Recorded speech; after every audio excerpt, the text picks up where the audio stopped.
እግዚአብሔር ይባርኮት መርጌታ ኃይለልዑል በጣም ጥሩ ታሪክ ነው ያመጡት። በነገራችን ላይ ቅድም ካነሱት አንዱ ትልቁ ጉዳይ ምንድነው የኢትዮጵያ ኦርቶዶክስ ቤተክርስቲያን እናቷንም አልመሰለችም አባቷንም አልመሰለችም። ምክንያቱም ውሃም የለም። አሁን ቅድም ሲነግሩ እዛ ውሃም የለም። በቃ ሰሮተ ህዝብ ሲደረግ ማታ ነው። ምን ቤተክርስቲያን አካባቢ ጸሎት ይደረግና እዚያው ቤተክርስቲያን በተገኘው ውሃ ጥምቀቱን ለማስታወስ ይረጫል።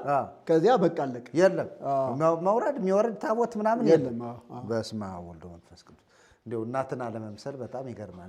እንደው ትንሽ እንኳን አልሆነ እና ከታሪኩ ይህን ያክል ካልነን ብዙ ነው፣ ሰፊ ነው። ሁላችንም ማውራት እንችል ነበር፣ ግን ቪዲዮ ላይ ስለሆነ ቀረጻ ላይ ስለሆነ ዋና ዋና የሆኑ ሐሳቦች ነው። በኢትዮጵያ ኦርቶዶክስ ቤተክርስቲያን የጥምቀት በዓል አከባበር አንዳንድ የምናያቸው በጣም የገነኑ ጋጠ ወጥ እንበላቸው አንዳንድ አባቶችም እያሉ ስለሆነ ስርዓት አልባ የሆኑ አካሄዶች አሉ። ለምሳሌ ሎሚ ይወራወራሉ። እንደገና ሰዎች አንዱ ጎጥ ከአንዱ ጎጥ ጋር ይደባደባሉ። እንደዚህ አይነት ነገሮችን እናያለን በአንዳንድ አካባቢዎች እና ከዚህ አንጻር ትክክል ነው ወይ መንፈሳዊነትስ ነው ወይ የሚለውን እስኪ መርጌታ መላክ። ጥሩ ነው እንግዲህ ከታሪክም አንጻር በደንብ እየሰማን እኛም እያደመጥን እሳቸው እየተናገሩ እንግዲህ ጥምቀት የተጀመረበትን ዘመን አንስተው አጀማመሩን በቅደም ተከተል አምጥተው ግን ጥምቀት ከጊዜ ወደ ጊዜ በዓሉ እየተከበረ በመጣ ቁጥር መልኩን እየቀየረ ነው የመጣው። የመጀመሪያው የጥምቀት ስርዓት፣ ቀጣዩ የጥምቀት ስርዓት፣ ሶስተኛው የጥምቀት ስርዓት አሁን ያለው ማለት ነው። ማለት በዘርዓ ያዕቆብ ላይ የተመሰረተው ይሄ አሁን የቀጠለው የታቦት ጋጋታ እንግዲህ አሁን ወደ አንድ ድንኳን ወደ አንድ ባህር ጥምቀት እንዲወርድ በጣም መንገድ እስኪጠብ ህዝብ መውጫ መግቢያ እስኪያጣ ድረስ ታቦታት ጋጋታ አለ። እንግዲህ የኢትዮጵያ ቤተክርስቲያን የጥምቀትን ስርዓት በተመለከተ አንደኛ የሊቃውንቱ ውሸት በጥምቀት በዓል በጥምቀት ቀን የኢትዮጵያ ቤተክርስቲያን ሊቃውንት የውሸት የመጨረሻ የውሸት ጥግ የዋሹበትን እናያለን። ሁለተኛ የካህናቱ አገልግሎት ታቦትን ከመሸምከም ጋር በተያያዘ መንገድ ታቦቱ ከብዙ ነገር ይያዛል። ራሱ ታቦቱ እንደገና ደግሞ የህዝቡን ዘፈን ጭፈራ እናያለን። ጭፈራ በሶስት ነው የምንከፍለው። ምክንያቱም እያንዳንዱ ሰው ድርሻውን ማግኘት አለበት፣ መወቀስ ስላለበት ማለት ነው። እኛ እንወቅሳለን። ብዙ ሰዎች እንዲህ ይሉናል፣ ወቀሴት አበዛችሁ፣ ተግሳጽ አበዛችሁ፣ ትችት አበዛችሁ ይሉናል። እኛ ያልነገርናችሁ ማን ይንገራችሁ? ማን ይናገር? ሁሉም የራሱን ጓዳ እያያዘ ቁጭ አሁን እኛ እዚህ ላይ ስም መግለጥ እንተና ስለማንል እንጂ ስለማንል እንጂ ማን ይናገር? እሺ የኢትዮጵያ ህዝብ በእውነት በወንጌል እንዲዳኝ፣ ወንጌልን እንዲቀበል፣ በወንጌል እንዲያም፣ ክርስቶስን እንዲከተል፣ በወንጌል ቃል ጸንቶ እንዲኖር፣ በክርስቶስ ከእግዚአብሔር ጋር እንዲታረቅ ማን ይንገር? እሺ ከተናገራችሁልንማ እኛ ምሰየ አርፈን እግዚአብሔርን እያመሰገን መልስ አገኘን ብለን ቁጭ እያመሰገን እንቀጥላለን። ማን ይናገር? አሁን ብዙ ጊዜ ስልኮችንም ስንሰማ ስናዳምጥ ከተለያየ አቅጣጫ ትችት አበዛችሁ፣ የሆነ ይሄ መጻሕፍቶችን ማጋለጥ ለምን አስፈለገ? ዝም ብላችሁ ወንጌል አታስተምሩ። የተከደነውን ከፍተን ካላሳየናችሁማ እንደተከደናችሁ ትቀራላችሁ። እንደ ባህር ነሪያት ማለት አሁን እንግዲህ ሊልመጣበት እኮ ነው። እንግዲህ አንደኛ ቅድም እንደተናገርኩት በሶስት ነው የምንከፍለው። የሊቃውንቱን አገልግሎት በቤተ ክርስቲያን በዓለ ጥምቀትን አስመልክቶ የሊቃውንቱ አገልግሎት ውሸት ነው። ሊቃውንቱ ይዋሻሉ። አስረግጠን የምንናገረው ሊቃውንቱ እጅግ ውሸታሞች ናቸው። አንደኛ መጽሐፍ ቅዱስን ያላነበቡ መሆናቸውን በግልጽ እንናገራለን። ለምሳሌ የድጓ መምህር በለው፣ የቅኔ መምህር በለው፣ የአቋቋም መምህር ሆነው በለው እኛ የምንናገረውን ነገር የመጽሐፍ ቅዱስን ጥቅስ ለፍጡር በመስጠት ለክርስቶስ ለአብ ለወልድ ለመንፈስ ቅዱስ የተሰጠውን የመጽሐፍ ቅዱስ ክፍል ወስዶ ከጻድቅ ጋር ወስዶ ከቅዱስ ጋር ወስዶ ከሰማዕት ጋር ወስዶ ከሆነ በዚህ የማይታወቅ ሰው ጋር ወስዶ ማለት ነው ምን ያደርጋል? አላትመው ማለት ነው። የእግዚአብሔርን ክብር ለሰው የሚሰጡበት መንገድ የተሳሳተ ነው። ለምሳሌ ቅድም ከተነሳው ነገር ለምሳሌ ሊቃውንቱን የሚመለከታቸው መጽሐፈ ዚቅ ወይም ዝክረ ቃል ስለሆነ ማለት ነው። እነሱ ከተናገሩት ነገር ላንሳ አንዳንድ ነገር እና ወደ ካህናቱም አገልግሎት ወደ ህዝቡም አገልግሎት እንመጣለን። እንደው ቅድም ነግስ ሰላም ለማይ ዮርዳኖስ ካሉ ባና ሰላም ለከ ኦ ፈለገ ዮርዳኖስ ዘተቀደስከ በርደተ መንፈስ ቅዱስ ይላል። በመንፈስ ቅዱስ መውረድ ዮርዳኖስ ሆይ ምን ብለሃል? ተቀድሰሃል። ይሄ የሊቃውንቱ ውሸት ነው። የሊቃውንቱ ውሸት ቁጥር 1 መዝግብልኝ። ቁጥር 1 የሊቃውንቱ ውሸት ሊቃውንቱ ነግስ ላይ ቅድም እንደ ቅዱስ የወረደ በኢየሱስ ላይ ነው እንጂ ዮርዳኖስን ለመቀደስ አይደለም። እንደገና ዮርዳኖስ እንዲቀድስ አይደለም። በጣም ይገርማል። ይሄ የሊቃውንቱ ውሸት በደንብ መተንተን አለበት። ሊቃውንት መስማት አለባቸው። አንደኛ ዮርዳኖስ ላይ መንፈስ ቅዱስ ሲወርድ ስለ ኢየሱስ ምስክርነት ሊሰጥ አብ ምንድነው የምወደው ልጄ ምንድን ነው እርሱ ነው አይደል ያለ። እዚያ ጋር ስንመጣ ስለ ዮርዳኖስ አይደለም መንፈስ ቅዱስ የወረደው። መንፈስ ቅዱስ የወረደበትን ዓላማ ቅድም ሲናገሩ ሶስትነትን ገልጦ ያሳየበት መንገድ እዚያ መጽሐፍ ቅዱስ ላይ ቅዱስ ተጠቅሷል። እዚህ ጋር ሊቃውንቱ ዋሽተዋል ብለን ስንናገር በምክንያት ዝም ብለን አይደለም እኮ። መንፈስ ቅዱስ ዮርዳኖስ ላይ የወረደው ማንን ለመቀደስ ነው? ውሃው ከተቀደሰ በመንፈስ ቅዱስ ውሃው ከተቀደሰ ቄሴ መስቀል ይዞ መስቀል ዘግዝቆ ባህር መባረክ የለበትም እኮ ከኢየሱስ በልጦ ነው እኮ። አየህ፣ ያውም እኮ በመጾር ትልቁ መስቀል እኮ ነው። ከቤተ ክርስቲያን ይወርዳል፣ ምስባክ ይሰበካል። ከዚያ ምን ይደረጋል? ቄሱ መስቀሉ ምን አድርጎ ዘግዝቆ አይደል ባህር የሚቀር አሐዱ አብ ቅዱስ አሐዱ ወልድ ቅዱስ አሐዱ ውእቱ መንፈስ ቅዱስ ብለው አይደል የሚባረኩት። መንፈስ ቅዱስ ውሃውን ከቀደሰው መስቀል ከመንፈስ ቅዱስ አይበልጥም፣ ካህኑ ከመንፈስ ቅዱስ አይበልጥም፣ ዜማውም ከመንፈስ ቅዱስ አይበልጥም። ስለዚህ የኢትዮጵያ ቤተክርስቲያን ሊቃውንት መንፈስ ቅዱስ የወረደው ዮርዳኖስን ለመቀደስ ነው የሚለው የዜማ ትምህርታቸው ስህተት ነው። አስረግጠን እናገራለን። ይስሙ፣ ውሸት ነው በደምብ። ሌላ እንምጣ። ዘተቀደስከ በርደተ መንፈስ ቅዱስ እየንሰግድ ኩልነ ይላል። በዚያ ለማን እንሰግዳለን ይላል? ለውሃው እንሰግዳለን። ተመልከት፣ ሀበቆ መግረ ጊዜነ። አዎ፣ ከዚያ ምን ብላለን? የጌታችን እግር በቆመበት ወደዚያ ምን እንላለን? እንሰግዳለን። ግን ለዮርዳኖስ እና ከዚህ የበለጠ ስህተት ማን ይንገራችሁ? ማን ፍጥጥ አድርጎ ስህተታችሁን ውሸታችሁን ማን ይንገራችሁ? እናንተም እኮ መንግስተ ሰማያት ያስፈልጋችኋል። አያስፈልጋችሁም? ያስፈልጋችኋል። የፈለገ ሊቅ ሆን የፈለገ እንመጣለን። አንዳንድ ጥቅሶች አሉ ሊቃውንቱ በተመለከተ የተጻፉ ነገሮች አምጥተናል። የፈለገው ምሁር ሊቅ ብትሆን ኢየሱስን ካልተቀበልክ መንግስተ ሰማያት አትገባትም። በቃ እንቅጭ እንቅጩ ነው የምንናገረው። ከዚህ በኋላ የፈለገው ቢሆን እውነትን ከመናገር ወደኋላ አንልም። ስለዚህ ዮርዳኖስ ላይ መንፈስ ቅዱስ ወረደ ብሎ ሲባል ውሃውን ለመቀደስ አልወረደም መንፈስ ቅዱስ። መንፈስ ቅዱስ ውሃውን ከባረከው ደግሞ ቄሴ መስቀል ዘግዝቀ ውሃ ለምን ትባርካለህ? ለምን ትባርካለህ? ከዚያ በኋላ ምን ሌላ እንምጣበት ዮርዳኖስን በተመለከተ ማለት ነው። የቤተ ክርስቲያኑ ይትለክ ሰላም ይላል ለጥምቀትከ በዘቦቱ ይነጹ ኃጣው አሰብ ይላል። ኃጢአተኞች ሰዎች የሚነጹበት ጥምቀት፣ ለጥምቀት ሰላምታ ምን ይላል? ይገባል። ይሄ ሁለተኛው ውሸታቸው የሊቃውንቱ ማለት ነው። ቁጥር 1 ቅድም ዮርዳኖስን መንፈስ ቅዱስ ቀደሰው ያሉት እሱ ውሸት ነው። ቁጥር 1 ነው። ሁለተኛው ቁጥር 2 ደግሞ ጥምቀት ኃጢአተኞች ሰዎችን ለማንጻት ነው፣ ኃጢአትን ለማስተስረይ ነው የሚለው የሊቃውንቱ ዜማ ውሸት ነው። አሁን አስረግጠን ነው የምንናገረው። ምክንያቱም ይሄው መጽሐፋቸው ዝክረ ቃል ይሄው ማየት ትችላላችሁ። ወስዳችሁ አንቡት። ሊቃውንቱ ተሳስተዋል ብለን ስንናገር ዝም ብለን በደፈነው አይደለም፣ በጭፍን አይደለም፣ ዝም ብለን በስሜት አይደለም የምናገር። አንዳንድ ሰዎች በጣም የሚደውሉ ሰዎች የሚናገሩ ሰዎች አሉ፣ የሚሳደቡ ሁሉ። እኛ ከመናገር ወደኋላ አንልም። የፈለገው ሰይፍ ይምጣ፣ እውነትን እውነት ብለን እንደጀመርን እንቀጥላለን። በቃ የፈለገው ይመጣ። ስለዚህ እንደዚህ ብለ ዘዘዝ ያሁ ይልና ይናገራል። እንግዲህ ጥምቀት ኃጢአትን የሚያስተሰርይ መሆኑን በሊቃውንቱ መጽሐፍ ላይ በደንብ አድርገን አይተናል፣ ተመልክተናል ማለት ነው። ሌላም የምንጨምራቸው ሐሳቦች አሉ። የምንጨምራቸው ሊቃውንቱን በተመለከተ ነው። አሁን በሶስት ስለከፈል ነው የካህናቱን አገልግሎት፣ የሊቃውንቱን አገልግሎት፣ እንደገና ደግሞ የሕዝቡን ሁኔታ የምንገልጥበት ብዙ ነገር አለ። አሁን ሰላም ላይ ስንመጣ ወረደ ወልድ እምሰማያት ውስተ ምጥማቃት ነው የሚለው። ቀጥታ ከሰማያት ወደ ምጥማቃት ወይም ወደ መጠመቂያ ወደ ዮርዳኖስ ወረደ የሚለው ራሱ ሶስተኛ ይሄ የሊቃውንቱ ውሸት ነው። ጌታችን ኢየሱስ ክርስቶስ የተጠመቀው በ30 ዓመቱ ነው ካል በአካል በምድር ቆይቷል። እዚያው ሲመላለስበት በኖረበት አካባቢ ነው ከገሊላ ወደ ዮርዳኖስ ሄዶ በዮሐንስ ልጅ መጠመቁን ቅዱስ መጽሐፍ ወይም ወንጌላት መስክረውልናል። ስለዚህ ይሄንን መዋሸት ለምን አስፈለገ? ስለዚህ ኢየሱስ ከሰማይ መጥቶ ዱብ ብሎ ዕለቱን የተጠመቀ አምላክም አይደለም። ስለዚህ ይህንን አስረግጠን በደንብ እንናገራለን። ይሄ በመጽሐፈ ዚቃቸው ወይም ደግሞ ዝክረ ቃል በተባለው መጽሐፋቸው ላይ የተቀመጠ ነው። እንግዲህ ዝክረ ቃል ላይ ስንመጣ ይህንን ከተነጋገር ወደ ሌሎቹ ሐሳቦች ስንመጣ የምናገኛቸው ነገሮች አሉ። ሌሎች ሐሳቦች ስንመጣ ማለት ነው። በጣም የሚገርመው ነገር አንዳንድ የቤተ ክርስቲያን ሊቃውንት የተናገሩት ሐሳብ አለ።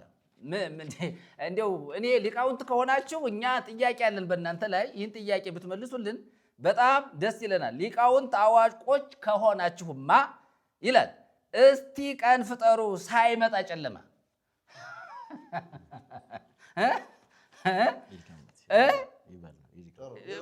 በእውነት እኮ ነው የምላችሁ ማለት ሊቃውንት ናቸው ከተባለ እስቲ ቀን ሳለ ጨለማ ሳይመጣ እስኪ አዲስ ነገር ፈጥራችሁ አሳዩን። እስኪ ሊቅነታችሁን እርግጠኛ ሆነን እንናገራለን። ሊቅነታችሁን እስኪ አስመስክሩልን። እስኪ አንዲት የሰናፍጭ ቅንጣት ታህል እንኳን እስኪ የሆነ ነገር ፍጠሩ እናሳዩ። አትችሉም። ሊቅነታችሁ ምንድነው? የተገደበ ነው። ሰው ናችሁ። በቃ እንደ ማንኛውም ሰው ማሰብ የምትችሉ ናችሁ እንጂ የተለያችሁ ተደርጋችሁ በኢትዮጵያ ምድር ላይ እንድትታዩ አይገባችሁ። እና ሊቃውንት አዋቆች ከሆናችሁማ እስቲ ቀን ፍጠሩ ሳይመጣ ጨለማ። እስኪ ያን ጨለማ ማለፍ ትችላላችሁ በራሳችሁ። ጌታ ተመልሶ ይመጣል። ሲመጣ ግን በእናንተም ላይ እግዚአብሔር ፍርድ አለው። ምክንያቱም እየሰማችሁ አድፍጣችሁ ቁጭ ያላችሁ ሊቃውንት የእግዚአብሔር ፍርድ በእናንተ ላይ እንዳለ በደንብ አድርገን እንነግራችኋለን።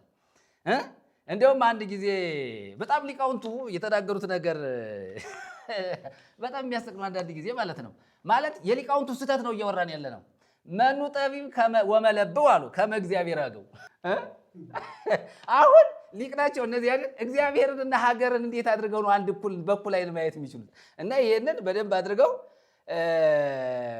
አድርገን መናገር ይችላል። ሌላ በመዝሙር ቀኒ በዘአሰርቱ አውታር ለዘራ ያዕቆብ ኄር እበዮ በከመ ያሬድ መምህር ይላል። አሁን ይሄ ሊቃውንቱ ምንድን ነው? ስህተት ነው። ምን አይነት ስህተት ነው? በመዝሙር ይላል እቀኒ በዘአሰርቱ አውታር ማለት 10 አውታር ክራር ባለው መዝሙር ማለት ነው። ምን እላለሁ? እቀኛለሁ ለዘራ ያዕቆብ ክብሩን ነው እኮ የሚለው። እንደ መምህር እንደ ያሬድ እንደ ቅዱስ ያሬድ የዘራ ያዕቆብን ክብር ልዕልናው ንግስናው ምን እላለሁ? እናገራለሁ። አያ የሊቃውንቱ ምንድን ነው? ሊቃውንቱ ሰው ለማምለክ ነው እንዴ? ሰው ለሰው ክብር ነው የቆሙት? ይሄ ሁሉ ማንን ይመለከታል? ሊቃውንቱን ይመለከታል። የሊቃውንት ነው እሱ። እንትኑ እኮ ባለፈው አይተነዋል። የድቀተ ሊቃውንት የሊቃውንት ውድቀት ያመጣው ችግር ነው። የእነሱ ጣጣ ግን ወደ ምዕመናን ተላልፎ ምዕመናን ይህንን ነገር እውነት አድርገው ተቀብለው ሳይመረምሩት አንዳንዶቹ ስለማያነቡም ጭምር ማለት ነው። በኢትዮጵያ ቤተክርስቲያን እንግዲህ አንድ ሰው ክርስቲያን የሚባለው ኦርቶዶክስ ሲሆን አይደለም፣ ኦርቶዶክስ ሲሆን ብቻ ነው። ይህ ሁሉ የሚነገረውን ከተቀበለ ክርስቲያን ግን ምንድን ነው ብሎ የሚመረምር አካል የለም። አሁን እኛ ደግሞ ቅድም እሱ እንዳሉት እየተናገርን ያለ ነው። ነገሩ እየከፋ እየሄደ ነው። ብዙ ነገሮች እየተጨመሩበት ነው። በጣም ቅመም በዛበት ትምህርቱ ላይ በጣም የሚመርዝ ቅመም በዛበት። ብዙዎች እየወጡ እየተጨመሩበት ነው። አሁን ጥምቀት እኮ አለ የሚከበረው። ጥምቀት ብቻ ሳይሆን እኮ የታቦት ጋጋታ እኮ ነው የሚከበረው። የእንተና ታቦት የእንተና ታቦት የእንተና ታቦት። አሁን ደግሞ ስንሰማ የጌታን ጥምቀት ምን ታቦታት ምን ያደርጋል? ምን ሊያደርግ ነው የሚንጋጋዛል? ያውም ታቦት ያልሆነ ታቦት ታቦት ብለን የምንጠራው በተለምዶ እንጂ ታቦት አይደለም እኮ። ታቦት ራሱ ትርጉሙ ታቦት አይደለም። ያን ሁሉ ተሸክሞ ሄዶ እንዲያውም እኔ የሰማሁት አንዱ ሊቅ ከሊቃውንት አንዱ ሲናገር የሰማሁት ይሰማል። ስለ ጥምቀት መግለጫ እየሰጠ ሰውየውን ያው በሌላ ጊዜ እንትደለዋለ እንጂ በዚህ ጉዳይ ላይ ጌታችን ኢየሱስ ክርስቶስ ከገሊላ ወደ ዮርዳኖስ ሄዶ ወረፋ ይዞ አደራል። ሊጠመቅ ወረፋ ይዞ አድሮ በነጋታው ተጠመቀ አለ እና ታቦታት ወደ ወንዝ የሚወርዱት አሁን ወርደው የሚያድሩት ጌታ ወረፋ ይዞ ስላደረ እነሱ በዚያ ወረፋ ይዘው ሊያሉ እነሱ ሊጠመቁ ነው። ምን ሊያደርግ ነው? እንጨት ተጠምቆ እንጨት ነው ትላላችሁ። አዎ እንጨት ነው። እንጨት ይበሰብሳል አይደለም እንዴ? እንጨት ይሰነጠቃል፣ እንጨት ይነቅዛል። አያችሁ፣ ብል ነቀዝ የማይበላው ጌታ እርሱ ሁሉን በሁሉ ሆኖ እነዚህ ሰዎች በእውነት ራሳቸውን ሊመረምሩ ያስፈልጋቸዋል ለማለት ነው። ይቀጥሉ። ጥሩ። ሌላው ወደ ካህናቱ አገልግሎት ልምጣ። ሊቃውንቱ አሁን እኛ ማስተላለፍ የፈለግነው ሊቃውንተ ቤተክርስቲያን በውሸት እግዚአብሔር አይከብርም ነው የኛ ዓላማ። የኛ አቋም ዋሽተን እግዚአብሔርን ልናከብረው አይከብርም እግዚአብሔር። ለምሳሌ የውሸት ዜማ እግዚአብሔርን አያከብረውም። የውሸት ቅዳሴ እግዚአብሔርን አያከብረውም። የውሸት ማህሌት እግዚአብሔርን አያከብረውም። የውሸት ስርዓተ ይሄ ቤተክርስቲያን እግዚአብሔርን አያከብረውም። እግዚአብሔርን የሚያከብረውን ምን ነው ከተባለ በእውነት ለእግዚአብሔር በመሰጠት ቃሉን በመስማት ቃሉ የሚለውን ብቻ በመተግበር ማለት ነው። ስለዚህ በውሸት እግዚአብሔር ስለማይከብር የኢትዮጵያ ቤተክርስቲያን ሊቃውንት ከማንም አትበልጡም አስረግጠን እናገራለን። እናንተ ሰው ናችሁ፣ አማልክት አይደላችሁም፣ ከመላእክት ወገን አይደላችሁ። ሰው እንደመሆናችሁ መጠን ኢየሱስ ክርስቶስ ያስፈልጋችኋል። ስታዜሙ ለበጉ ለክርስቶስ አዚሙ። ዜማችሁን ምረጡ፣ ለዩት። ይሄ ለፍጡር የምታመልኩትን ነገር ለይታችሁ እንክርዳድ የሆነ ዜማ አለ። እንክርዳድ የሆነ ክርስቶስን የማይወክል አብን የማይወክል መንፈስ ቅዱስን የማይወክል እና እንዲህ አይነቱን ነገር አጥርታችሁ ዜማችሁን እንድትጮሁ መልእክት እናስተላልፋለን ለእናንተ ለሊቃውንቱ። ለካህናቱ እንምጣ። ካህናት ታቦት ሲሸከሙ በደንብ ስር መሰረቱን በደንብ ማጥራት አለበት። ታቦት የሚሸከም ቄስ ያከፍላል። አክፍሎ ነው፣ ዝም ብሎ አይሸከምም ቄስ። ዝም ብሎ አሁን እንኳን እሷ ነገር ተነቅጦባታል። መርጌታ እንመጣበታለን። በግ አላት፣ በግ የምትታረድ በግ አለ ወይ ጉድ! ዝም ብሎ አክፍሎት የለም። በግ አለ፣ የሚጠብቀው በግ አለ። ስለዚህ ቄስ ምን ያደርጋል? ከአክፍሎት ነው የሚጀምረው። ቤተ ክርስቲያን ቤተ መቅደስ ሂዶ ታቦት ከቤተ ክርስቲያን እኔ አሁን እንደው በጣም የሚገርመኝ ነገር አንዳንድ ባህረ ጥምቀት ላይ ከ10 በላይ ታቦታት በአንድ ድንኳን ውስጥ ምንድን ናቸው? 44 ይሄ እንደውም አሁን አልቆጠር ነው። እንደውም እኛ አሁን ውስጥ ላይ ገብተን አልቆጠር ነው። ግን በስርዓት በእያንዳንዱ ከተማ ክፍለ ከተማ የሚወርደው ታቦት እንደዚህ ነው። ተሰባስቦ በአንድ ላይ ያድራል። አሻንጉሊት ማለት ነው። ተሰባስቦ በአንድ ላይ አይሰማ፣ አይናገር፣ አይጋገር፣ አይቀስፍ፣ መብረቅ አያወርድ፣ እሳት አያዘን፣ ቁጭ ብሎ ያድራል። እኔ እንጨት እንኳን አይደለም። አንዳንዱ የጸናጽል መያዣ ይሄ ምንድን ነው እንደ መሶበ ወርቅ አይነት ነው። አንዳንዱ ስንክሳር ነው፣ አንዳንዱ ወንጌል ነው። ወንጌሉ እንኳን እንደ እውነት ለመናገር ወንጌሉ ይሻላል። አንዳንዱ ስንክሳር ነው፣ አንዳንዱ የጸናጽል ማስቀመጫ ይሄ መሶበ ወርቅ አይነት አለ። አንዳንዱ ደግሞ ከቅርቃህ የሚሰራ እሱ ሁሉ የወረደበት ዘመን አለ። ታምረ ማርያም አለ።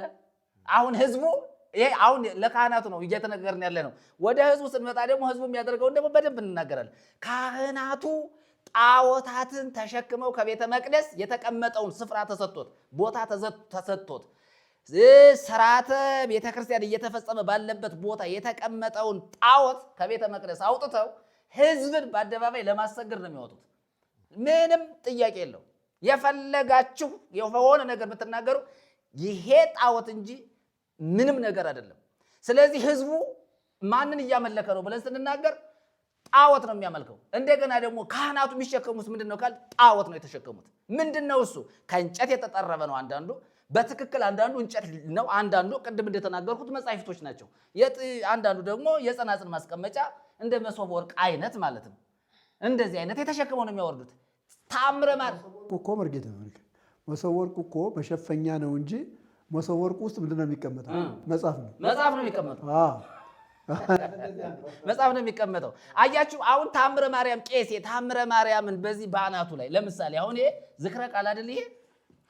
ይሄንን አናቱ ላይ ቁጭ አድርጎ ሽቲ ያልብሶ የሆነ ነገር አድርጎ ከዚያ ህዝብ ወለለለ ይላል። እሱ የተሸከመው ይሰማል አይሰማም?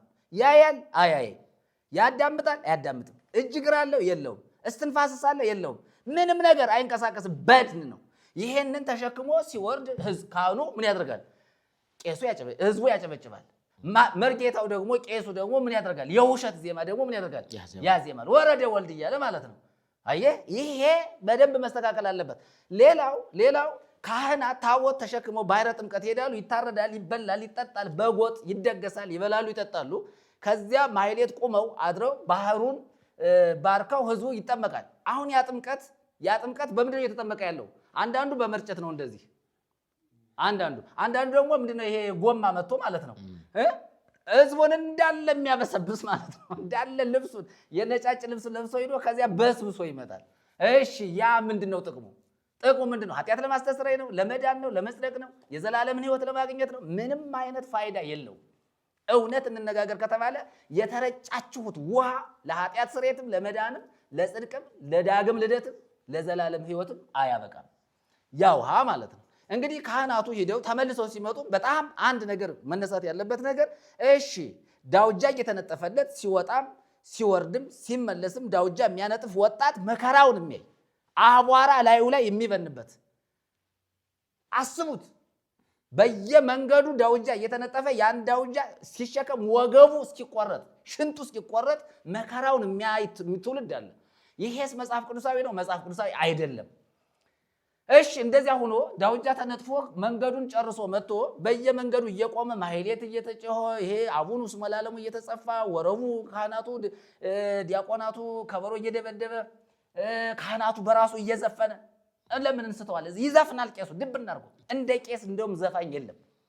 መንገድ ላይ ታቦቱን አላስሄደም ብሎ እየገደበ ዝፈን፣ ቄሴ እየዘፈነ ላፉን እያንጠበጠበ ከህዝቡ ጋር ከሴቱ ጋር አብሮ እየዘፈነ ታቦት ያስገባል።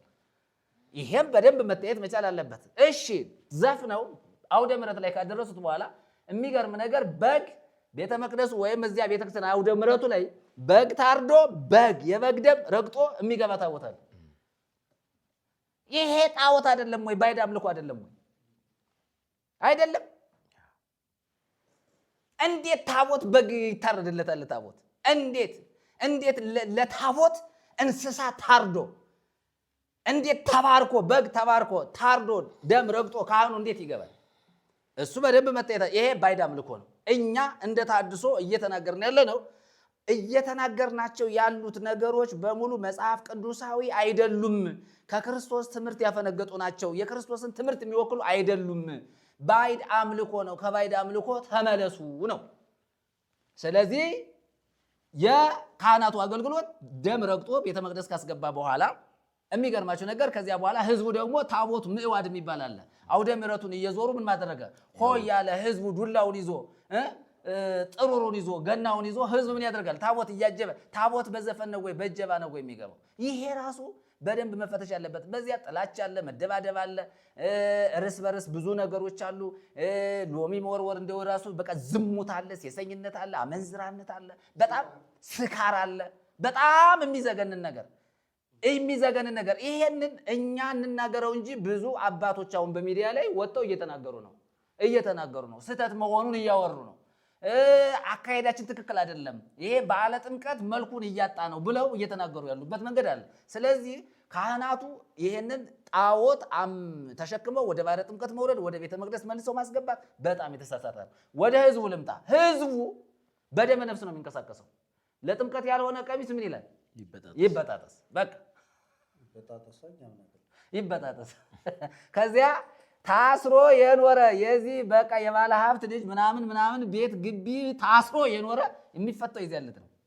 ወጥቶ አደባባይ ምንድን ነው የሚሰራ? ታቦት የሚያከብር ይመስላል? ኃጢአት ነው የሚሰራው። ኃጢአት ነው የሚሰራው። ዝሙት ነው የሚሰራው። በጣም የሚዘገንን ብዙ ልጃገረዶች የሚደፈሩበት ቀን ነው ይሄ። በደንብ ማስመር አለብን። ብዙ ልጃገረዶች ብዙ ነገር ደዌ በሽታ ከህዝብ ወደ ህዝብ የሚተላለፍበት ጤናማ ያልሆኑ ሰዎች እውነቴን ነው፣ ተጠንቀቁ። እና ይሄ በዓል በትክክል መንፈሳዊ ይዘቱን አልለቀቀም ወይ ስንል ለቋል።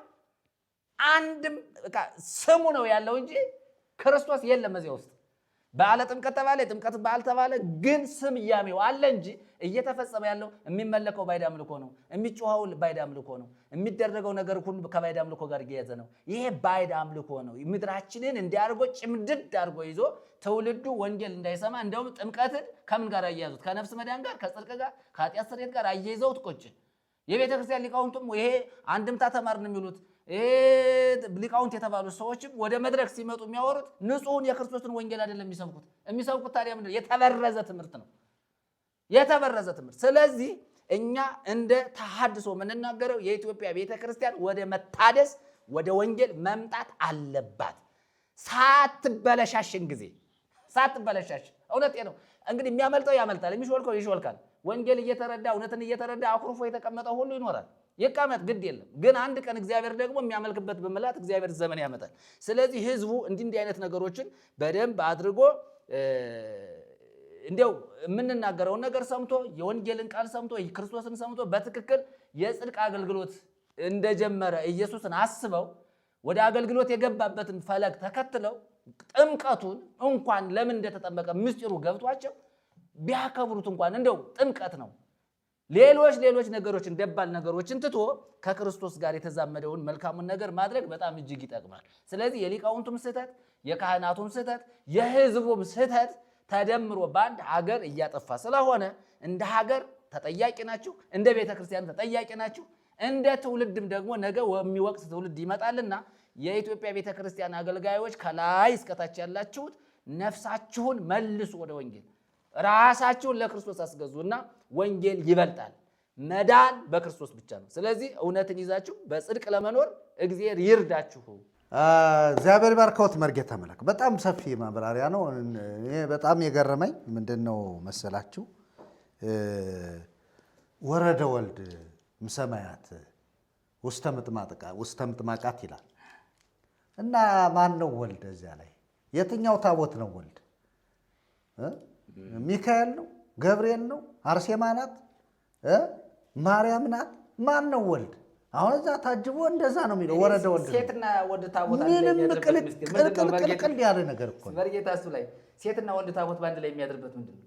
ኧረ ምን አይገናኝ። እንጨትና እንጨት ነው። የእንጨት ሴትና ወንድ ነው። ሴትና ወንድ ነው። እዚያ እንትን ነዋ እንጨት ስለሆነ ስርዓት የለውም እንዴ? አይ ቤተክርስቲያን እዚህ ላይ እውነት የረሳችው ነገር አለ። ሴትና ወንዱ መለየት ነበር እንደ ገዳሙ። አርሴማና ማርያም አንድ ላይ እሱ ደግሞ ሌላ ችግር ያመጣል። ወይ ጉድ! ቄሴ በዚህ ጉዳይ ላይ እሱም ደግሞ እስኪ ከህዝቡ አንጻር ጥምቀትን ከሚያከብረው ህዝብ አንጻር እንዴት ነው አከባበሩ ሲያዩት? ያው እሱም እንግዲህ ወደዛ ወደ ትውስታው የሄዱ ይመስላሉ። እስኪ እንዲያው እንዴት ነው ነገሩ?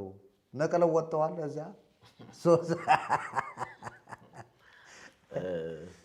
እኔ በነገራችን ላይ የጥምቀትን በዓል በደንብ እወደዋለሁ። በጣም ወደው ነበር። እወደዋለሁ። የምወድበት ምክንያት ምንድን ነው? ሀገርን ከማስተዋወቅ ለሀገር ጥቅም ስላለው የጥምቀትን በዓል እወደዋለሁ። ይህ የጥምቀት በዓል ምንድን ነው? የቱሪስት መስህቦችን ለሀገራችን ከፍተኛ የሆነ እድገት የሚያመጣ ስለሆነ በዚህ መልኩ በበጎ ጎኑ በዚህ እወደዋለሁ። በመንፈሳዊ ይዘቱ ግን ጥምቀትን ስናየው እኛ መንፈሳዊያን እንደመሆናችን በዛ በቤቱም ደግሞ አገልግሎቱን ስንሰጥ እንደነበርን ስናየው ይፈጸም የነበረው ተግባር እጅግ ከመንፈሳዊ ሐሳብ ጋር የሚጋጭ መሆኑን ካነሳናቸው ምስጋናዎች ከሚሰጡት ተግባራት የተነሳ ደግሞ አላስፈላጊ ነው የምንልበት ምክንያት አለ። ለምን? በንጽጽር ስናየው ማለት ነው። አሁን እያወራን ያለነው ከመንፈሳዊው ይዘት አንጻር ነው። ከመንፈሳዊ ይዘት አንጻር ምንድነው እየተፈጸመ ያለው ስንል የታቦታት መውረድ። ያው እንግዲህ በኢትዮጵያ ታቦት የለም፣ ያለው ጽላት ነው።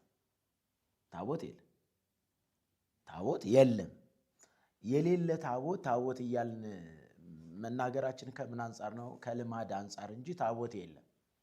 የምትሰሙን ኢትዮጵያውያን የኢትዮጵያ ኦርቶዶክስ ተዋሕዶ እምነት ተከታዮች ታቦት የለም፣ ወደ ጥምቀት ቦታ የሚወርዱት እነዛ በመጎናጸፊያ የተሸፈኑት ምንድናቸው? አብዛኞቹ መጻሕፍት ናቸው። ይህንን እውነት እንድታውቁት እንድትረዱት በግልጽ ልንነግራችሁ እንወዳለን። ለምን ስንል እንግዲህ የቃል ኪዳኑ ታቦት የለም የሚለውን አስምረንበታል። የለም የሚከበረው ጥምቀት ከሆነ ታቦታቱ ወደዛ የሚወርዱበት ምክንያት ምንም የለም። ይሄ ፈጠራ ካልሆነ በስተቀረ አሁን ጌታችን መድኃኒታችን ኢየሱስ ክርስቶስ ጽድቅን ለመፈጸም አገልግሎቱን ለመጀመር ተጠመቀ፣ አገልግሎቱን ጀመረ፣ አገልግሎቱን ፈጽሞ ጨርሶ ሄዷል። ፈጽሟል። ያለቀ ነገር ነው። አሁን ታቦታት የሚወርዱት ምን ለማድረግ ነው? ምን ሊፈጥሩ ነው? ታቦታት ወደዛ የሚወርዱት ምን ሊፈጥሩ ነው? እሺ እንደ ቤተ ክርስቲያኗ ማስተምህሮ እንየውና ማያትን ለመቀደስ ነው ብለን ካሰብን ተቀድሷል። በቃ ኢየሱስ ክርስቶስ የቀደሰውን ሰዎች ታዲያ ምን ሊያደርጉ ነው ወደዛ የሚወርዱት? ሊቀድስ ከሆነ እርሱ ቀድሶታል። በቃ ተቀደሰ። እርሱ በመስቀል ላይ ተፈጸመ እንዳለ ሁሉን ነገር ፈጽሟል። እሱ ከቀደሳቸው ማያቶችንም ከቀደሰ ወይም ደግሞ ያንን የጥምቀትን ስርዓት ከፈጸመ አሁን ምን ሊሰራ ነው ወደዛ የሚወረደው? በመንፈሳዊ ይዘት በመንፈሳዊ ስራ ስንል ፈጽሞ ተረት ነው። ይሄ ተረት ነው። ይልቅስ ይህ ለምን ተግባራት ይውላል ስንል በኢትዮጵያ የሚከበረው የጥምቀት በዓል መንፈሳዊ ይዘት የሌላቸው ተግባራት ይፈጸማሉ። ለምሳሌ ሎሚ የመወርወር የመዳራትን ሐሳብ በስፋት የሚታይበት ነው። በስፋት ምክንያቱም ሰው ሁሉ በነቂስ ወጥቶ ይህንን ተግባር የሚፈጽምበት ስለሆነ ይህ ደግሞ በዛን ሰዓት የማይፈጸም በጣም መጥፎ ተግባር በብዛት የሚፈጸምበት ነው። ምን ስላለው ስንል ጭፈራ አለው፣ መጠጥ አለው፣ ዘፈን አለው። ሰው ከተዳራ በኋላ ሌላ ተግባር የማይፈጽምበት ምንም ምክንያት የለም። በየድንኳኑ ስር የሚፈጸሙት እንዲህ አይነት ስርዓቶች ናቸው። በየድንኳኑ በተተከለው ጥምቀት ማደሪያ ቦታ ላይ የሚፈጸሙት ብዙ ልጃገረዶች የሚደፈሩበት የሚነወሩበት ብዙ ታሪክ የሚፈጸምበት ነው። ይህ ታዲያ መንፈሳዊ ይዘት አለው ወይ ስንል የለውም ነው ሊሰመርበት የሚገባው ጉዳይ። ምናልባት ቅድም እንዳልኩት ለምድራዊው ስርዓት አመቺ ሆኗል። ለስጋዊ ፍላጎት ስጋዊ ፍላጎትን ለመፈጸም ስጋዊ ፍላጎትን ለመተግበር ያ አመቺ የሆነበትን ሁኔታ እንመለከታለን። ሌላኛው እንግዲህ ቅድም መርጌታ መልአክ እንዳነሱት የሊቃውንትን ውድቀት በኢትዮጵያ ኦርቶዶክስ ተዋሕዶ ቤተክርስቲያን ሊቃውንት አሉ ይባላሉ። ሊቃውንት ማለት የሚያውቅ የተማረ ሁሉን የሚያውቅ ሁሉን የሚያስተምር ነው። ነገር ግን ይሄንን የሚያስተምር ይሄንን የሚያስረዳ ሊቃውንት አላየንም። የበዓሉን ሁኔታ የበዓሉን ጥቅም የጌታችን የኢየሱስ ክርስቶስን መጠመቅ ቢጠየቅ የሚመልስ የለም። ከዛ ይልቅ ምንድነው በዓሉ ምን ይዘት አለው ተብሎ ቢጠየቅ ያው ሎሚ የመወራወር ወይ ደግሞ የመተጫጨት ይሄንን ሊሉ ይችላሉ። ትክክለኛውን የበዓል ሁኔታ ግን መናገር የሚችል ካህንም ሊቃውንትም አለ ብዬ አላስብም። ለምን? ከተግባሩ ስለምናየው የተገለጠ ስለሆነ አሁን ምንም የተሸፈነ ነገር የለም። ስለዚህ ከፍተኛ ተጋድሎ የሚፈጸምበት ይህ ለምንድን ነው ብለን ስንል ለስጋዊው ፍላጎት ነው ብያለሁ። ነገር ግን ቤተክርስቲያን እንደ ቤተክርስቲያን መደረግ ያለበት መታደስ አለበት ብለን ሐሳባችንን ስንገልጽ ምንድን ነው ስንል ለወንጌል አገልግሎት ህዝቡ በነቂስ ይወጣል። ህዝቡ በአንድ ይወጣል። የዚህን ሰዓት ህዝቡን ወንጌል ለማድረስ ወንጌል ለማሰማት ቤተክርስቲያኗ ብትጠቀምበት አስፈላጊ ነው የሚባለው ይሄ ነው። ነገር ግን ብዙ በጀት ተበጅቶለት ብዙ ሴሪሞኒ የሚሰራለት ለወንጌል አይደለም። እነዛ ግዑዝ ለሆኑት ታቦታት ተብለው ስም ለተሰጣቸው ግን ታቦት ላልሆኑት አንዳንዶቹ መጽሐፍት፣ አንዳንዶቹ ደግሞ የተለያዩ ነገሮች እነዚህ ነገሮች ደግሞ የሚደረጉት የእግዚአብሔርን ክብር ለፍጡር የመስጠት ስርዓተ አምልኮን ደግሞ ያፋለሰ ነው። ስርዓተ አምልኮን ምን ያለ ነው? ያፋለሰ ነው። ምክንያቱም ለምን ስንል የፍጡራንን ስም በመጥራት ዝማሬው፣ ማህሌቱ፣ ቅዳሴው የሚደረገው ሌላ ሁሉ እግዚአብሔርን የሚያከብር ስላልሆነ ማለት ነው። ከዚህ አንጻር ምን ያስፈልጋል? ተሐድሶ ያስፈልጋል። በዓልን እንደ ሀገር ባህልንም ስናከብር ለሀገር ጥቅም የሚሆነውን በረከት የሚያስገኘውን ነገር ማክበር ተገቢ ነው። ባህሉ ምን አለው ስንል እኔ ያደግንበት ገጠራማው ኢትዮጵያ ስለሆነ ምን አለ? ጎጥ ከጎጥ ጋር ድብድብ አለ። ይሄ የታወቀ ጉዳይ ነው። ተፈናክቶ ምክንያቱም መጠጥ ስላለ፣ ጭፈራ ስላለ፣ ሆታ ስላለ እርስ በርሱ ተፈናክቶ የሚገባበት ሰው ሳይሞት የቀረበት ጊዜ የለም። ለምን ስንል ይህ ቡድንተኝነት ወይም ደግሞ ጎጠኝነት የሚታይበት ነው። በዓሉ ታዲያ መንፈሳዊ ነው ለማለት አያስደፍርም። ቤተ ክርስቲያንም ይህንን ስርዓት እየፈጸምኩ ነው ለማለት ይህንን ለማለት የሚያስደፍር ነገር የላትም። መንፈሳዊ ይዘት የለውማ። ስጋዊ ፍላጎት የሚፈጸምበት ከመሆኗ አንጻር ሲታይ ከላይ እኛ አሁን ጥምቀት ስለሆነ እንደዚህ ነጭ ለብሰን ያምራል ነጭ መልበሱ። ውስጥ ላይ ያለው ፍላጎትና ተግባር ግን የጨለማውንና የክፉን ከሆነ ነጭ መልበሱ ምን ትርጉም አለው? የልብሱ አይደለም፣ የተግባሩ የሚፈጸሙት ተግባራት። ይሄ ሀገርን ከማስተዋወቅ አንጻር ነጭ መልበሱ መልካም ጎን ቢኖረውም የሚፈጸመው ተግባር ግን ፈጽሞ የቤተ ክርስቲያንን ስርዓትና ባህል ወግ የሚያፋልስ ከሆነ ይህ ተገቢ አይደለም። ይህ ሊታረም ያስፈልገዋል ነው። ሌላኛው እንግዲህ ይሄ አሁንም ልናሰምርበት የሚገባው ነገር የሌለ ነገርን አለ፣ ታቦታቱ እየወጡ ነው፣ እልል በሉ ተደፉ። ይሄም ለማን ነው የሚሰገደው?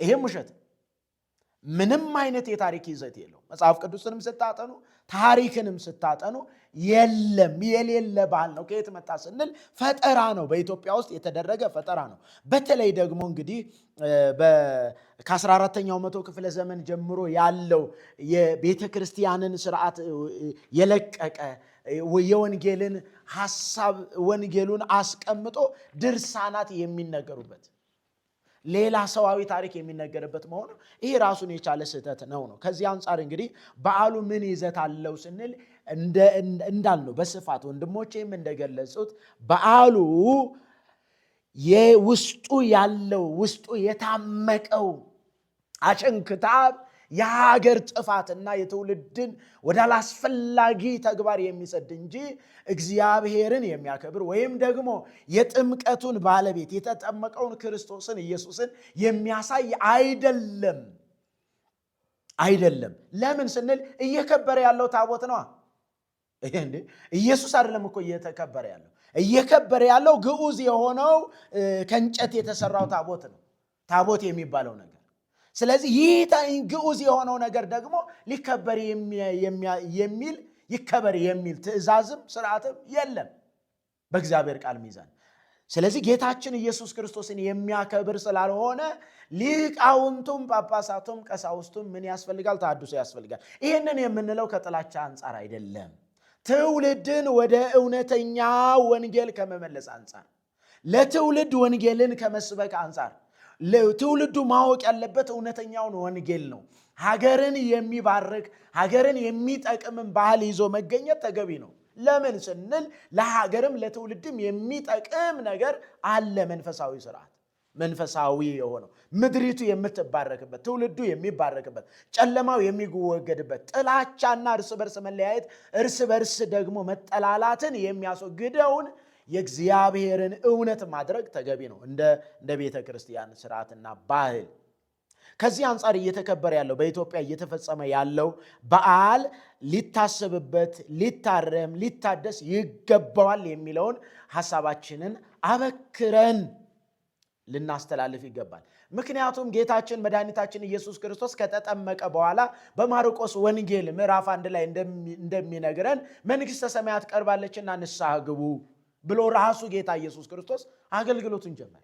የእግዚአብሔር መንግሥት ቀርባለች ብሎ በቃ ቀጥታ አገልግሎቱን ሲፈጽም ስለ እግዚአብሔር መንግሥት፣ ስለ ምድራዊው ስርዓት አይደለም፣ ስለ እግዚአብሔር፣ ስለ ዘላለማዊው መንግሥት፣ ስለማይናወጠው መንግሥት፣ ስለ እግዚአብሔር መንግሥት የነገረን ያንን ነው።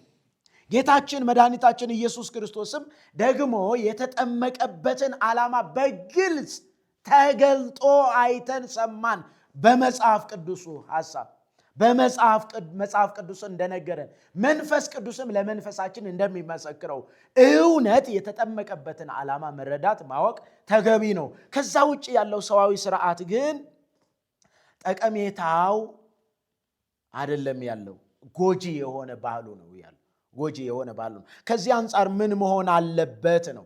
ሰው ሁሉ ሰውን ለማዳን የሰውን ሕይወት ለማዳን ለሰው ሕይወት ለመስጠት ሰው ሆኖ የመጣውን ጌታችንን ኢየሱስ ክርስቶስን በማወቅ እርሱ የፈጸመውን ስርዓት፣ እውነተኛ ስርዓት፣ ትክክለኛ ስርዓት፣ እግዚአብሔር የስርዓት አምላክ ስለሆነ ያንን በማወቅ በጽድቅ በቅድስና እግዚአብሔርን በማክበር እግዚአብሔርን በማምለክ ትውልድ ሁሉ በሰው አምሳል የተፈጠረው ሰው የሆነው ሁሉ እግዚአብሔርን ያከብር ዘንድ ወደ እግዚአብሔር እውነት ዘወር ይል ዘንድ ይህንን እውነት መረዳት ያስፈልጋል። ጌታችን መድኃኒታችን ኢየሱስ ክርስቶስ የፈጸመው ሰው ጽድቅ ጎሎ ስላለ ጽድቅን እንፈጽም ሲል ሰው ጽድቅ የለውም። በኃጢአት ምክንያት ከጽድቅ ጎሏል። ከጽድቅ የጎደለው ሰው ከሚያደርጋቸው ግዑዝ ከሆኑ ነገሮችን ተሸክሞ እልል በሉ ከማለት ግዑዝ ነገር ተሸክሞ የማይናገር የማይንቀሳቀስ የማያይ የማይሰማን ነገር ተሸክሞ አማልክት ነው ብሎ ማሰብ ይሄ ፍጹም ፍጹም ፍጹም መታወር ነው። ከዚህ መውጣት ያስፈልጋል ነው መልእክታችን።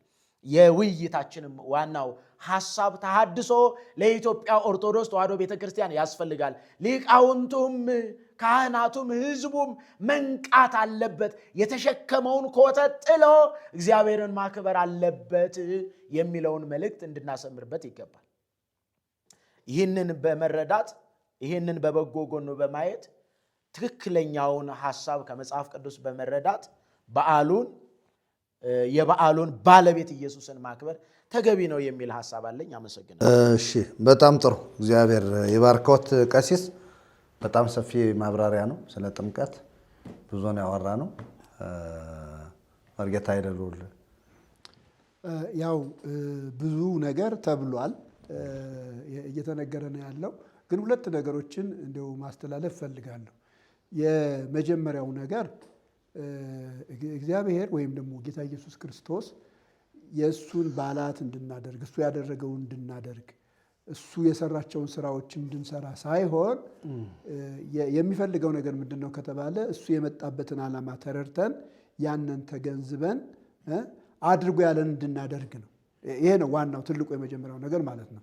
ለምሳሌ ጌታ ኢየሱስ ክርስቶስ ጽድቅን ለመፈጸም ተጠምቋል አይደለ? ስለዚህ ጽድቅ በጌታ በኢየሱስ ክርስቶስ ተፈጽሟል። ቀራኔው ላይ የተጀመረው ጽድቅ ማነው? ይቅርታ፣ ዮርዳኖስ ላይ የተጀመረው ጽድቅ ቀራኔው ላይ ተፈጽሟል። ቀራኔው ላይ ጌታ ኢየሱስ ክርስቶስ ሁሉ ነገር ከሆነ በኋላ ተፈጸመ ብሎ ነፍሱን ሰጥቷል። ስለዚህ አሁን የሚያስፈልገው ነገር ልክ ያንን ወደኋላ እያሰቡ እዚያ ነገር ላይ መረባረብ ሳይሆን ጌታችን ጽድቅን ስለፈጸመልን ጽድቁን የፈጸመልንን ጌታ አምነን እሱን ተቀብለን እንድንድን ነው።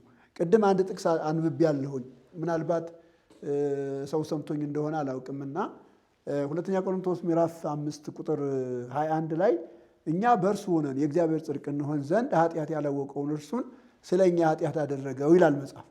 እና ክርስቶስ የሆነውን ሁሉ የሆነው ስለኛ ነው። እኛ ያንን መሆን ስለማንችል፣ ያንን ማድረግ ስለማንችል፣ ያንን የምናደርግበት አቅም ብቃት ስለሌለን፣ ኃጢአተኞች ስለሆን፣ በኃጢአት ምክንያት ክብር ስለጎደለን፣ ከእግዚአብሔር ጸጋ ስለራቅን ነው። ክርስቶስ እኛን ወክሎ ያንን አድርጎታል። ስለዚህ ክርስቶስ ያንን ካደረገልን የተሰራውን ስራ አምነን መዳን ነው ያለብን እና ይህንን በደንብ መረዳት ያስፈልጋል። በቃ ክርስቶስ በቃ ፈጽሞታል። አሁን አትድከሙ፣ እዚያ ጋር ምንም የምታመጡት ነገር የለም። የሚሻለውና ትልቁ ነገር ግን ክርስቶስ የሰራላችሁን ስራ አምናችሁ መቀበልና በዚህ መዳን ነው። ይሄ አንዱ ትልቁ መልእክት ነው። ሁለተኛው ደግሞ ምናልባት የዚህ የጥምቀት በዓል ሲከበር እንደተባለው ያው በዓሉ በዩኔስኮ ተመዝግቦ በማይዳሰስ ቅርስነት የሀገር ሀብት ሆኗል። ከዚያም አልፎ የዓለም ሀብት ሆኗል እና በዚህ በዓል እንግዲህ ብዙ ሰዎች ወደ ኢትዮጵያ ይመጣሉ። እንደተባለው ለሀገርም ብዙ አስተዋጽኦ ሊያደርጉ ይችላሉ። ይሄ የስጋ ጉዳይ ነው። ግን የስጋ ጉዳይ ቢደረግም በዓሉ እንዲያው መንፈሳዊ በዓል ነው ተብሎ ከታሰበ በበዓሉ የሚደረጉ አላግባብ ከሆኑ ነገሮች ምዕመናን ራሳቸው መጠበቅ አለባቸው። ካህናት ራሳቸው መጠበቅ አለባቸው። ኢብን ቤተክርስቲያን እንኳ መጥፎ ድርጊት ከመፈጸም ሰዎች እንዲታቀቡ ማስተማር አለባት። ለምሳሌ በዚህ ቀን ሰው ይጠጣል፣ ይሰክራል። እንደተባለው በጣም ብዙ ዝሙት ይፈጸማል። እንደተባለው ብዙ ጥሩ ያልሆነ ነገር ነው የሚደረገው። ጥላቻ ሁሉ አለ፣ ድብድብ ሁሉ አለ። ኢብን አምልኮው ራሱ ቢያንስ እንኳ ለእኛ ሲል የተጠመቀውን ለእኛ ሲል ከሰማይ የወረደውን ጌታን በሚያከብር መንገድ ቢፈጸም ቢያንስ ይሄ ራሱ ጥሩ ነገር ነው እና ይህ ላይ ትኩረት ማድረግ አለበት። ቢያንስ ይሄ ስጋዊ እንኳን ስነ ምግባርን በጣም የተላበሰ መሆን አለበት። እኔ የጥምቀትን በዓል ሳስብ የአሕዛብን ጣዖት አምልኮ ነው የሚያሳየኝ። ሊበሉ ተቀመጡ፣ ከዚያ ደግሞ ሆናል ነው የሚሆን፣ ሊዘፍኑ ተነሱ ይላል አይደለ? ልክ እንደዚያ ነው የሚሆን። ሊበሉ ሊጠጡ ተቀመጡ ይላል። እንደገና ምን አደረጉ? መጨረሻ ላይ ሊዘፍኑ ተነሱ። ይሄ የምን ባህል ነው ከተባለ የጣዖት አምልኮ ባህል ነው። ጣዖት አምላኪዎች የሚያደርጉት ይሄን ነው። ይሰበሰባሉ፣ ያርዳሉ፣ ይበላሉ፣ ይጠጣሉ። ከዚያ ትንሽ ቆይተው ይዘፍናሉ። ከዚያ ትንሽ ቆይተው ደግሞ ያው ወደ ርኩሰት ይሄዳሉ። እና እንደዚህ አይነት ነገር ባይፈጸም ይሄ ይኸውላችሁ ለሀገር ጉዳት ነው። ኃጢአት ሁልጊዜ ሰሪዎች ሊሰሩት ይችላሉ አይደለ? ግን ኃጢአት በተሰራ ቁጥር በሀገር ላይ መቅሰፍት ያመጣል፣ ችግር ያመጣል፣ ስቃይ ያመጣል። አንዲት ሀገር እንድትፈወስ ካስፈለገ ህዝቡ ከኃጢአት መመለስ አለበት፣ ንስሐ መግባት አለበት፣ ወደ እግዚአብሔር መመለስ አለበት። ይህንን በዓል እንኳ ሲያደርግ ሲያከብር ቢያንስ በፈሪሃ እግዚአብሔር መሆን አለበት፣ እግዚአብሔርን በሚያከብር መንገድ መሆን አለበት። ከተለያየ አስቀያሚ ነገር ጥሩ ካልሆነ ነገር ራሱን ጠብቆ እንዲሁ ሃይማኖታዊ ስነ ምግባር በነገራችን ላይ በእኛ ልጅነት እንኳ ካለው ነገር አሁን ተቀይሯል። በእኛ ልጅነት ፈሪሃ እግዚአብሔር ነበረ። እውነቴ ነው። እኔ እንደዚህ አስባለሁ። ታቦት ሲወጣ እንፈራለን፣ እናከብራለን። ማህሌት ላይ ነው እንጂ ብዙ ጭፈራ ላይ ይሄ ዘፈን ላይ ትኩረት አይደረግም። አሁን ጨርሶ ዓለማዊ ሆኗል። ጨርሶ በቃ ስጋዊ ሆኗል እና ከዚህ በጸዳ መንገድ ቢያንስ ባሉ ቢታሰብ ጥሩ ነው ለማለት እፈልጋለሁ። ምክንያቱም የኃጢአት ዋጋው ከባድ ስለሆነ፣ የኃጢአት መዘዙ ብዙ ስለሆነ፣ ሞት ስለሆነ ሰው የሚሞትበትን ነገር በበዓል ስም መስራት የለበትም ለማለት ነው። ከዚህ በተረፈ እግዚአብሔር ይወዳቸዋል። ኦርቶዶክሳውያን ወንድሞች፣ እህቶች፣ እናቶች እግዚአብሔር ይወዳቸዋል። ክርስቶስ ለእናንተ ሙቷል። ሁልጊዜ የክርስቶስን ፍቅር ማሰብ የምታደርጉትን ነገር ሁሉ በጥንቃቄ እንድታደርጉት ሊያደርጋችሁ ይችላል እና ቅድም በተደጋጋሚ እንደተባለው ቤተክርስቲያን ትታደስ፣ ወደ እግዚአብሔር ትመለስ፣ ህዝባችን እግዚአብሔርን ያምልክ፣ ወደ እግዚአብሔር ይመለስ፣ ታድሶ ይደረግ ስንል ይህ ሁሉ አስቀያሚ የሆነ ነገር ተወግዶ በእግዚአብሔር ቃል መሰረት እንዲደረግ ስለምናስብ ነው። እንግዲህ እግዚአብሔር ይባርካችሁ። ይህንን ነው የምለው። አሜን አሜን። እግዚአብሔር ይባረክ። እዚህ ሮሜ መጽሐፍ ምዕራፍ 10 ላይ እንዲህ የሚል ቃል አለና እሱን ቃል አነባለሁ። ሮሜ ምዕራፍ 10 ቁጥር 3 እና 4 ላይ ያለውን ሐሳብ አነባለሁ።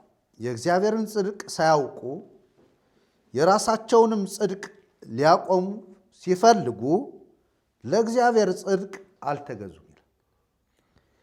የሚያምኑ ሁሉ ይጸድቁ ዘንድ ክርስቶስ የሕግ ፍጻሜ ነው። እንግዲህ ጽድቅ ማለት ይሄ የእግዚአብሔር ጽድቅ ክርስቶስ ነው። ነገር ግን የራሳቸውን ጽድቅ እንደ ጽድቅ ቆጥረው የእግዚአብሔርን ጽድቅ አላወቁትም ሰዎች። ስለዚህ የሚያምኑ ሁሉ ይጸድቁ ዘንድ ክርስቶስ የምን ፍጻሜ ነው? የሕግ ሁሉ ፍጻሜ ነው እና ምንድን ነው የሚለው? በኢየሱስ ክርስቶስ በሆነው ቤዛነት በኩል እንዲያው በጸጋው ይጸድቃሉ ነው። ስለዚህ ጽድቃችን ኢየሱስ ነው ማለት ይህን ጽድቅ ልፈጽም ነው ያለው ዮሐንስ። እና ብዙ ጊዜ ይህንን ሳናውቅ በዓል፣ ስርዓት፣ ወግ፣ ልማድ የምንላቸው በየዓመቱ ተመላልሰው የሚመጡትን በማክበር ጽድቅን የፈጸምነ የሚመስላቸው ሰዎች የጽድቅ ፍጻሜው ክርስቶስ ነው። ታቦት ብታንጋጋ እኔ እውነተኛ ታቦት እንኳ ቢኖር ራሱ እግዚአብሔር የሰጠው ያ ብሉይ ኪዳን ላይ የስርየት መክደኛ ያለው 4 ካህናት የሚሸከሙት ውስጥ በወርቅ የተለበጠ መሶበ ወርቅ ያለው የአሮን በትር ምናምን አምጣል ኩታኩቲ እሱ እንኳ ቢኖር ኢየሱስ በአካል ከተገለጠ በቂና ከበቂ በላይ እርሱ ይበቃል። ምክንያቱም እሱ እግዚአብሔር ነው። እግዚአብሔር ሆኖ እያለ ነው የባሪያን መልክ ይዞ በሰው ምሳሌ የተገለጠ። ስለዚህ ይህንን ጽድቅ የሚፈጽመው አካል አልነበረም። በታቦትም አልተፈጸመም። በስርየት መክደኛው በሚነገረው ንግግር በነ ሙሴም አልተፈጸመም። በነ ኤልያስም አልተፈጸመም። በሌሎቹም ቅዱሳን በሚባሉት አልተፈጸመም። ተፈጸመ ያለው ቅድም መርጌታ ኃይለ ልዑል እንዳሉት ጽድቅን እንፈጽም ዘንድ ፍቀድልኛልና ተጠመቀ፣ ወጣ፣ ተፈተነ። ቀራንዮ ላይ ግን ሆምጣጤ የጠጣና ተፈጸመ አለ። ክብር ለኢየሱስ ይሁን። አሜን። ይሄ ነው የጽድቅ ፍጻሜ ማለት። ሁለቱ ታረቁ፣ አሕዛብና አይሁድ፣ እግዚአብሔርና ሰው ታረቀ። ስለዚህ እርቅ የተፈጸመበት ጽድቅ የተከናወነበት ኢየሱስ ነው። አሁን ማያት ተቀድሰዋል። ስለተቀደሱ እነሱ ያድኑናል በኢየሱስ ስም። ይሄ የስህተት ትምህርት የምታስተምሩ ሰዎች በጌታ ፍቅር ልጠይቃችሁ፣ ስርዓታችሁን ያዙ። በቃ ነገ አንደበት ይዘጋል፣ ይታሰራል። ሰው አትግደሉ በውሸት። እንዴት ሰው ስጋውን ለማኖር ያውም እንኳ የረባ ልብስ ላትለብስ ጎጃም አዘነ ይቅርታ፣ ጎጃም አዘነ ቀርቷል መሰለኝ፣ ጎጃም አበበ ተብሏል አሉ ሲሉ ሰማሁ። እውነቴን ነው የምላችሁ። ይሄ ጥለት ላይ የተሰራ ልብስ ለብሰ ምንም በደንብ እንኳ ጥንግ ድርበ እንኳ ሌላ ሰው የሚለብሰው ሌላ አካል ነው። ደግሞ ጉዳችን መከራ አለ። ጉድ እኮ ነው። አሁን እኮ እንደዚህ ንጽት ጽድት ብለህ ኢየሱስን ተቀብለህ አምነህ ፊትህ አብርቶ፣ ክብር ለኢየሱስ ይሁን፣ ብትሞት ይሻለህ ነበር በእውነት። ለሆድህ ለዚህ ምንም አንድ እንጀራ ለማትጨርሰው ብለህ የራስህን ጥቅምና ሊቅ ተብለህ በሰው መካከል ለመኖር ብለህ ሐሰትን በሕዝብ ላይ አትዝራ። ነገ ኢየሱስ ባለቤቱ ይገለጣል። ለእያንዳንዱ እንደየሥራው ክፍል ዘንድ ዋጋ የበጀ ነው ያለ። ይህ ዋጋ የፈሰሰው ደሙ፣ የቆሰለው ቁስል፣ የተገረፈው ግርፋት፣ የሞተው ሞት፣ የተቀበረው መቀበር፣ የተነሳው መነሳት፣ ደግሞ ተመልሶ የሚመጣው ውጤት ፍርድ በሕያዋንና በሙታን ላይ ስለሚሆን፣ ስለዚህ ከዚህ እንድትጠነቀቁ በጌታ ፍቅር አሳስባችኋለሁ። ውድ ተመልካቾቻችን እንግዲህ የዛሬውን ስለ ጥምቀት በዓል አስመልክቶ የተወያየነውን ውይይት በዚሁ እንቋጫለን። እናንተ እንግዲህ ይህ ትምህርት የተመቻችሁ ሰዎች፣ ያልተመቻችሁም ሰዎች እየመረራችሁም ቢሆን ሸር አድርጉት፣ ሰብስክራይብ አድርጉ፣ ላይክ አድርጉ። በጣጣችሁ ነው የምትነኩት። ዝም ብላችሁ ሰምታችሁት አትለፉ። ዳውንሎድ አድርጋችሁ ብቻ አትዩት። ሰብስክራይብ ካደረጋችሁ በኋላ ዳውንሎድ አድርጉት። ስለዚህ ምንም አይደለም፣ ትምህርቱ ለሰዎች ይድረስ። እግዚአብሔር አምላክ ይባርካችሁ። ይህን ስለምታደርጉ ስለምትታዘዙ እግዚአብሔር ይባርካችሁ። ደግሞም ይህ አገልግሎት እንዲቀጥል ከጎናችን የምትቆሙ ወንድሞች፣ እህቶች፣ አባቶች፣ እናቶች የእግዚአብሔር ጸጋ ክብር ሁልጊዜ አይለያችሁ። አብራችሁን ቁሙ፣ አብራችሁን አገልግሉ። ጌታ እግዚአብሔር የተባረከ ይሁን። የዛሬውን ፕሮግራማችን በዚሁ እንጨርሳለን። ደግሞ በሚቀጥሉት ቀናቶች በሌላ ርዕሰ ጉዳይ ወደ እናንተ እንመጣለን። እስከዛው ድረስ ጸጋ እግዚአብሔር ከሁላችሁ ጋር ይሁን። ወስብሐት ለእግዚአብሔር።